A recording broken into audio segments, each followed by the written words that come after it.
2018లో భరత్ అనే నేను అంటూ వచ్చాడు super star prince Mahesh Babu.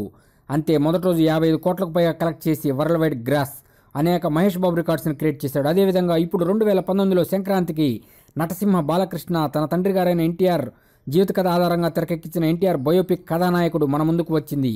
ఓవర్సీస్లో positive talk positive బజ్తో బ్లాక్ బస్టర్ టాక్ తెచ్చుకుంది. ఇక ఇండియాలో కూడా అదే టాక్ కంటిన్యూ అయింది. వరల్డ్ వైడ్ ఈ సినిమా సెన్సేషనల్ బ్లాక్ బస్టర్ గా దూసుకుపోతుంది. మొదటి రోజు కలెక్షన్లు ఎలా ఉంటాయంటే ట్రేడ్ టాక్ ప్రకారం ఈ సినిమా మొత్తం మీద వరల్డ్ వైడ్ గ్రాస్ 55 కోట్లకు పైగా కలెక్ట్ చేసిందని వార్తలు వస్తున్నాయి.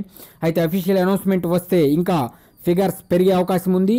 ఏదేమైనా సరే నరసింహ బాలకృష్ణ 2019 మొదట్లోనే బ్లాక్ బస్టర్ హిట్ని ఇస్తూ దూసుకుపోతున్నాడు. ఇక రిలీజ్ చేసిన ప్రోమోలు టీజర్లు ట్రైలర్లు కూడా హైప్ని పెంచినాయి. అదేవిధంగా అంచనాలకు తగ్గట్లు ఉన్న ఈ సినిమా అనేక తెలుగు చలనచిత్ర రికార్డులు క్రియేట్ చేయడం ఖాయమైపోయింది.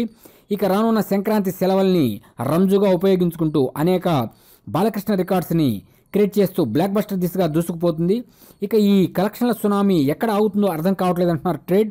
ఏదేమైనా సరే 2 రోజుల్లోనే 100 కోట్ల క్లబ్లో చేరుతున్న ఈ ఎన్టీఆర్ బయోపిక్ కథానాయకుడు మామూలు బ్లాక్ బస్టర్ కాదు. ఇక అనేక తెలుగు చలనచిత్ర రికార్డులు ఈ సినిమా క్రియేట్ చేయాలని మనమంతా కోరుకుందాం. మీకు వీడియో నచ్చినట్లయితే లైక్ చేయండి, కామెంట్ చేయండి, షేర్ చేయండి. మర్చిపోవద్దు మా బాక్స్ ఆఫీస్ ఇన్ఫో యూట్యూబ్ ఛానల్ని సబ్స్క్రైబ్ చేయటం.